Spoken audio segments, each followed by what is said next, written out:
Este é o Conexão Futura aqui pelo Canal Futura e também pela internet no nosso site. O Brasil possui cerca de 897 mil indígenas em todo o território nacional. É o que aponta o Censo 2010, realizado pelo IBGE, o Instituto Brasileiro de Geografia e Estatística. Desses, cerca de 36% estão em áreas urbanas e 64% nas áreas rurais. Ainda de acordo com o levantamento, a população indígena tem nível educacional mais baixo que o da população não indígena, especialmente na área rural. Para você ter uma ideia, nos grupos acima de 50 anos, a taxa de analfabetismo é superior à de alfabetização.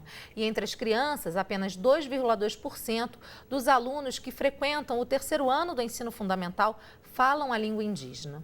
No entanto, a preocupação com a educação indígena pode ser considerada recente.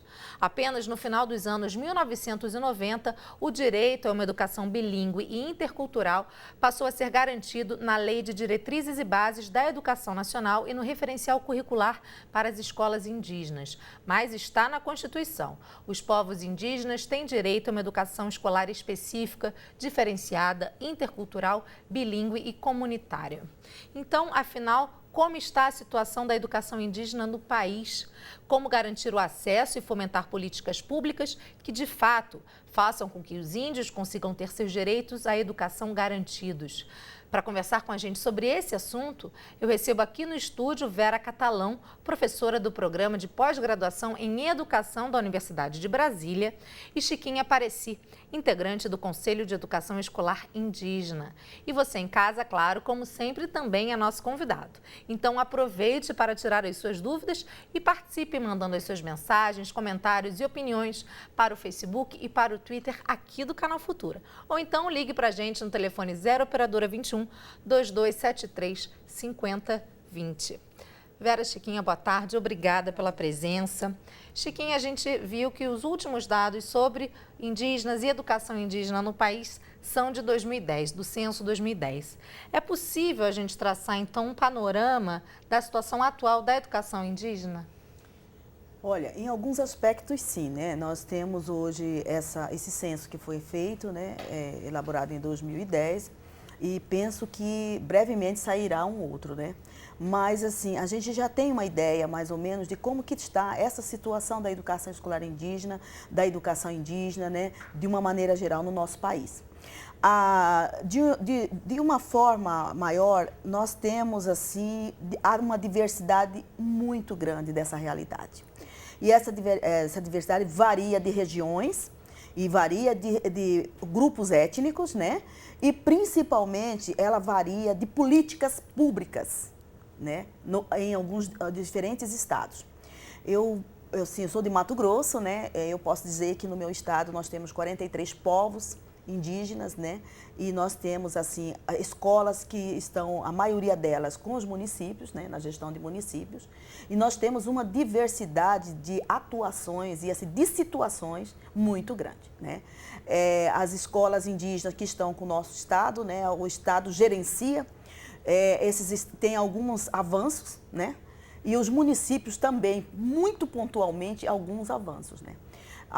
Nós temos, assim, agora, recentemente, trabalhado para um concurso diferenciado, né? E não é fácil para a gente fazer isso. Concurso, você diz, específico para os professores indígenas. Nós tivemos o primeiro concurso, né? Muito, assim, bastante pontual, né? Um concurso que foi até, de certa forma, nós tivemos 60 vagas para indígenas, o acesso foi diferenciado, a forma e a permanência desses indígenas para o concurso foi também diferenciada. Esse concurso lá no Mato Grosso? Mato Grosso. E nós temos também alguns estados que foram realizados alguns concursos.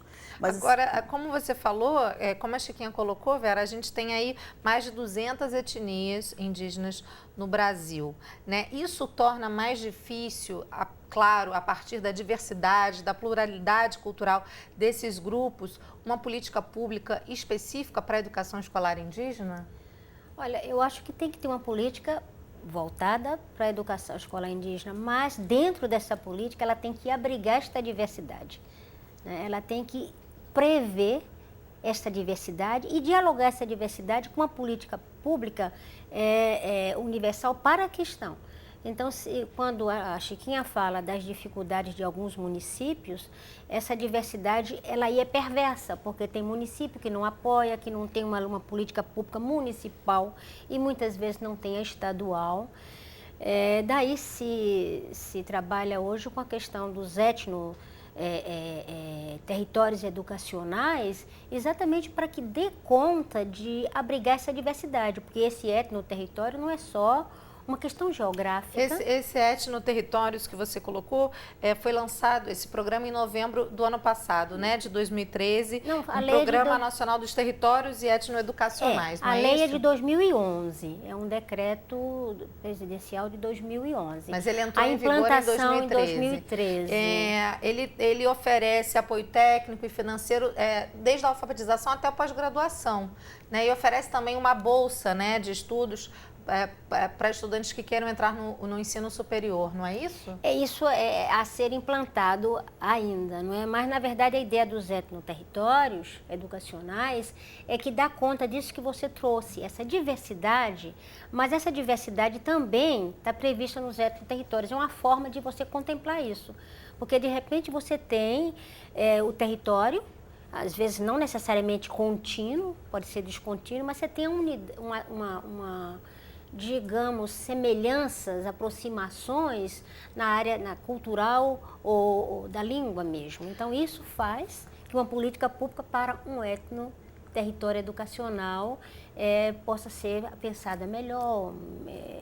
Esse programa prevê também a construção de pelo menos 120 escolas indígenas até o final desse ano, né? Pelo censo 2010, o Brasil possui mais de 2.830 escolas indígenas que estão aí em 26 estados brasileiros. É importante prever também, Chiquinha, a construção de escolas indígenas, porque ainda faltam escolas indígenas no país? Sim, com certeza, né? As escolas indígenas têm sido uma grande demanda dos povos, né? A gente, por exemplo, eu que participei efetivamente da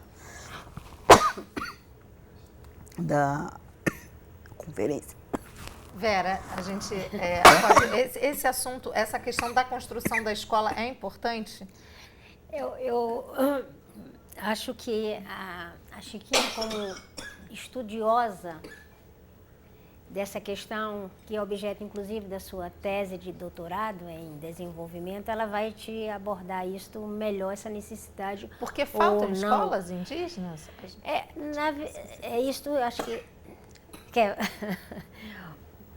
acontece, isso acontece.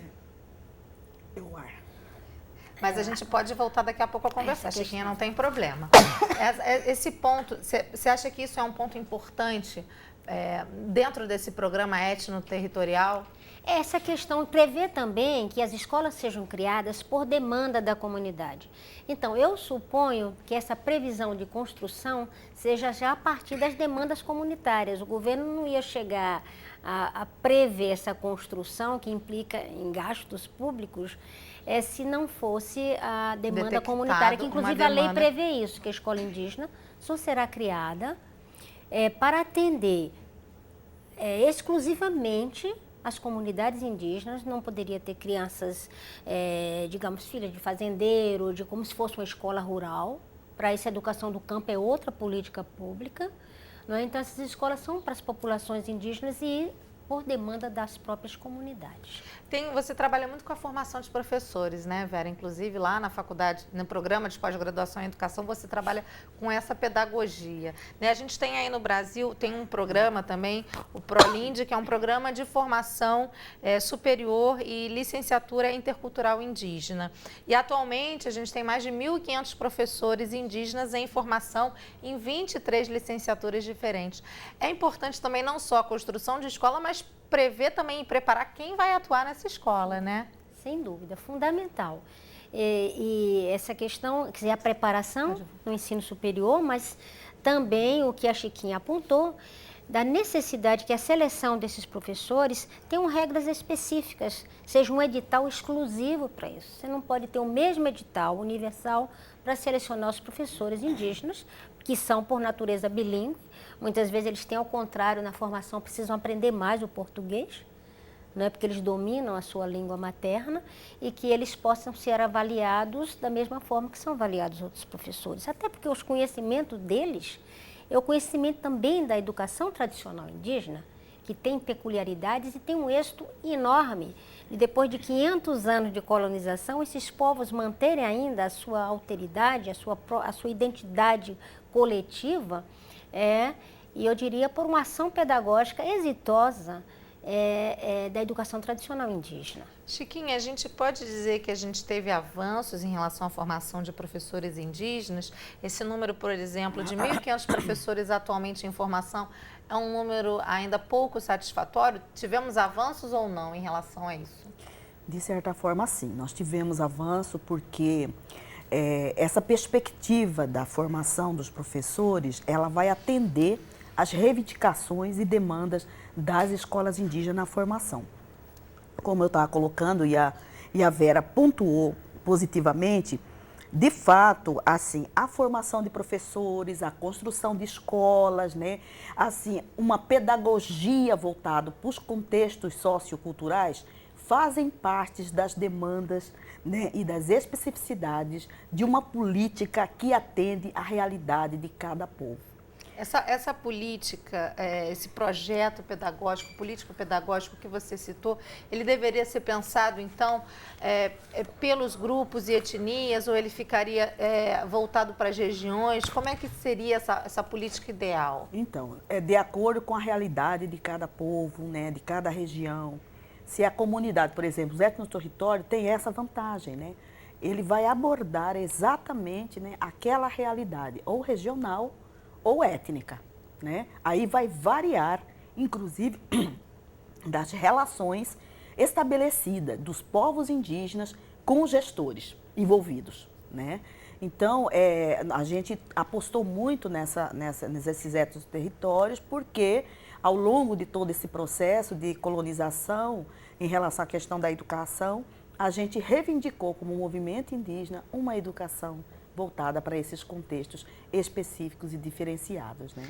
Tem uma outra questão que eu acho que é muito importante dentro disso tudo que a gente está falando, que é a questão do material didático. Como é que o MEC tem trabalhado o material didático voltado para as escolas indígenas e como é que vocês avaliam aí a qualidade do conteúdo contido nesse material, Vera? Olha, eu acho que a avaliação desse material, ela deve ser feita pelas próprias comunidades, mas eu acho que é promissor é que os próprios professores indígenas que estão, por lei, faz parte da lei, que eles preparem seu material didático com o apoio, não é, do MEC e comissões de avaliação da própria Comissão Nacional de Educação Escolar Indígena, da qual Chiquinha faz parte, né, Chiquinha? Talvez você pudesse o material didático, Chiquinha, que vocês têm tido acesso, esse material que é distribuído nas escolas indígenas, ele contém essa valorização da cultura tradicional? Sim, então, nós temos uma comissão específica, né? Nós temos uma comissão que atua exatamente nessa verificação de todo esse material. A probabilidade maior, a nossa tendência mesmo é a gente criar uma política, né? De elaboração de material, uma política permanente de elaboração de material didático pedagógico. Nós temos professores indígenas que participam dessas comissões e que eles analisam com muito cuidado, né, todo esse material. Ainda temos, assim, uma grande demanda, né? Temos demanda ainda de necessidades de materiais maiores em várias áreas do conhecimento, né? Esse material ele é bilíngue? Ele é Sim, feito tanto em português exatamente. quanto na língua tradicional? Nós temos assim, algumas em bilíngues, né? Português e na língua, e temos também só na língua. Isso varia de situação de povos, né? De etnias, da escola indígena da qual foi produzida o material. A gente tem uma pergunta aqui da Fátima Gonçalves via Twitter, que é a seguinte: a valorização da cultura e da história dos povos indígenas no conteúdo do programa escolar indígena? A gente pode dizer que mas a gente ainda precisa caminhar, né? Sim, existe sim. Existe todo um esforço do movimento indígena, dos professores nas suas comunidades, de colocar essa valorização. Mas ainda temos grandes dificuldades e desafios exatamente com os gestores, né? que muitas vezes os gestores não têm essa compreensão, não têm essa sensibilidade, né, de poder assim, acolher esse material, né, e acolher essa pedagogia, né? E aí os indígenas têm toda a sua experiência, né, e principalmente o seu conhecimento de domínio dessa demanda, né? Mas a gente tem sim muitos trabalhos e experiências, iniciativas positivas de comunidades em relação à educação específica e diferenciadas, né? Vera, como é que tem sido o processo de formação dos professores para atuar nas escolas indígenas? A gente sabe que tem escolas, como a gente colocou no início do programa, 36% estão em áreas urbanas, 64% em áreas rurais. Muitas vezes a gente pode ter professores não indígenas lecionando nessas escolas.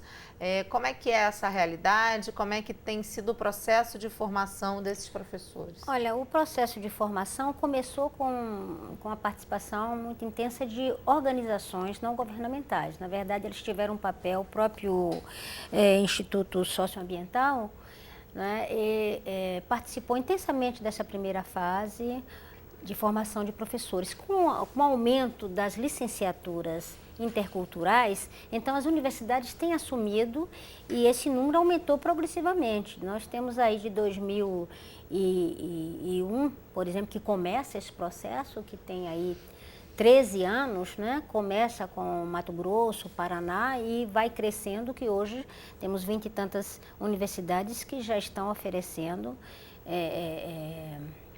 na verdade, a licenciatura intercultural. Agora, veja, além disso, atualmente o número de estudantes na educação indígena, na educação superior, também tem aumentado. A tal ponto que nós temos hoje 10 mil estudantes no ensino médio, não é profissionalizante, e indígenas, e temos 8 mil, ou mais um pouco. Esse dado foi produzido na tese de doutorado do Gerson Banil, Luciano, 8 mil estudantes indígenas na educação superior. E esse número deve ter mais gerais para complementar isso que você coloca. Atualmente, quer dizer, pelo censo 2010, que são os últimos dados, 246 mil estudantes indígenas matriculados, né? Esse na educação básica, não é? E aí dessa educação básica, 10 mil são no ensino médio. Aí a educação superior está quase igualando o ensino médio. Ela está crescendo mais do que o ensino médio.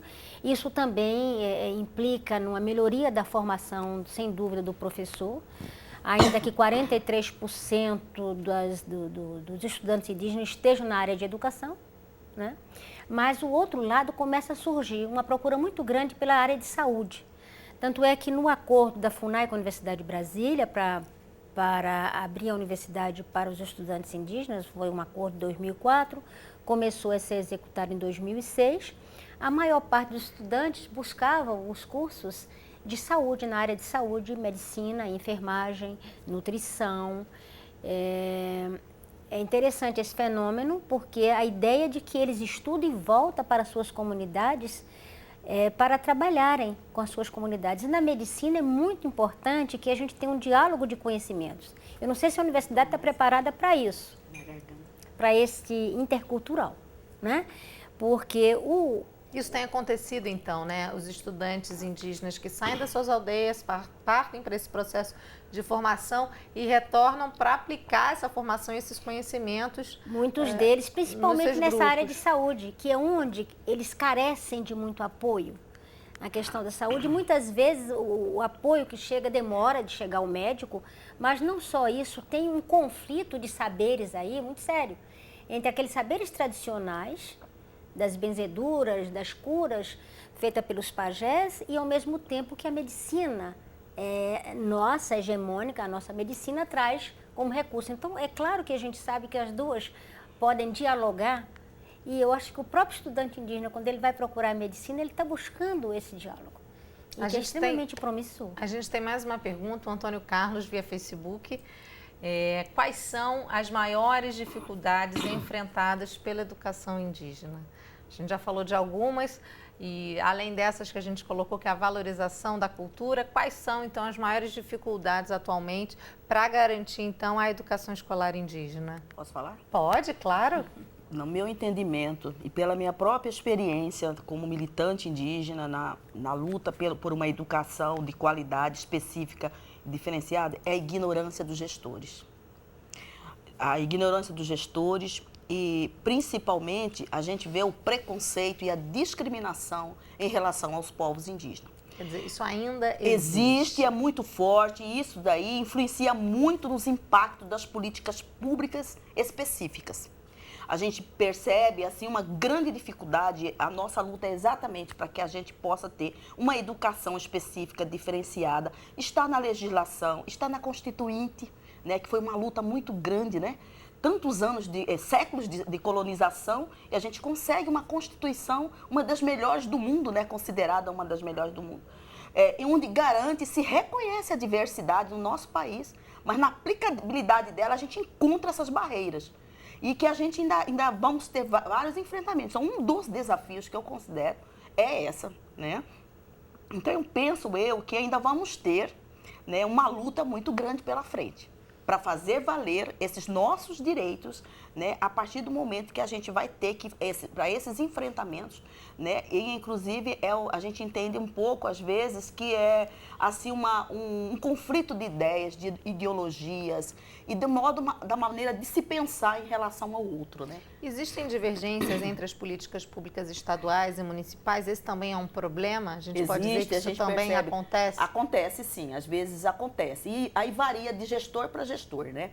Por isso que eu acho que é muito importante a formação dos formadores, né? A formação de gestores, né? Nós temos agora um lançamento aí do curso de etnoterritórios, né? do Museu Nacional, né?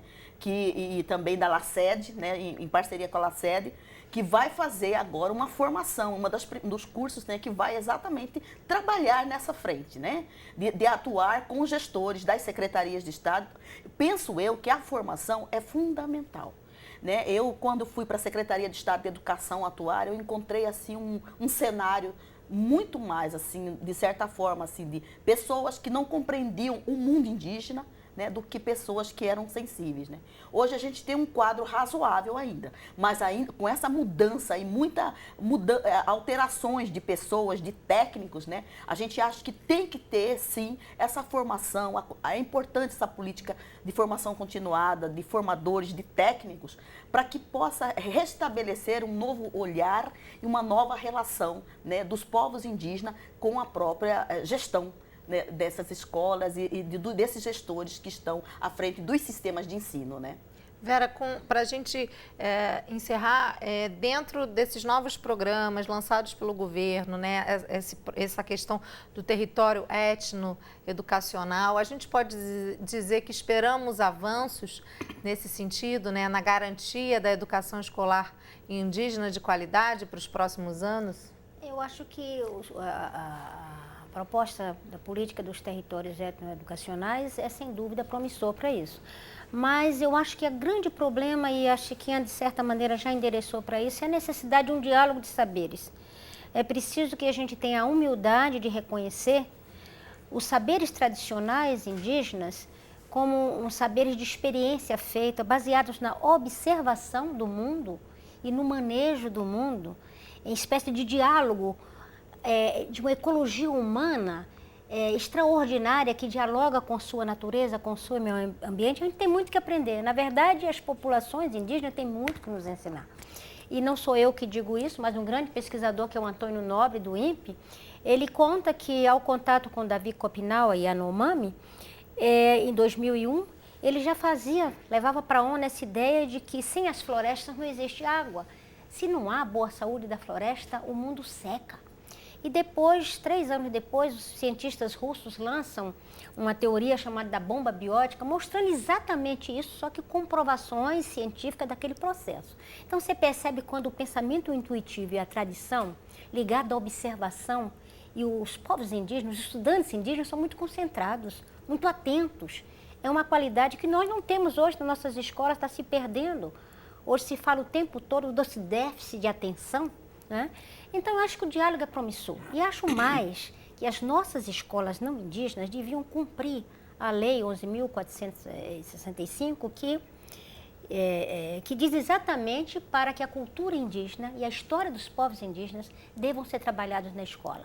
Então, se a gente faz isso de um lado, as escolas não indígenas, e ao mesmo tempo a gente dá esse apoio para que o protagonismo dos povos indígenas apareçam nas suas propostas para os territórios etnoeducacionais, e nesse diálogo eu acho que vai ser muito fecundo e assim nós vamos realmente conseguir, né, nos encontrar e aprendermos uns com os outros, ensinarmos uns aos outros. Vamos torcer então para que esses avanços realmente aconteçam. Eu queria agradecer mais uma vez a presença de vocês. Chiquinha, muito obrigada. Vera, muito obrigada. Um bom final de semana e uma boa tarde, viu? Muito obrigada. Até a próxima. Nós agradecemos pelo tema e essa oportunidade. A você de casa, mais uma vez, obrigada pela sua companhia, pela sua participação. A gente deseja um bom final de semana e esperamos você aqui de segunda a sexta, ao vivo, às 2h30 da tarde ou nas nossas reprises, à 00:30 e às 7:30 da manhã e a qualquer hora do dia ou da noite no site do Canal Futuro. Uma boa tarde e até a próxima. Tchau!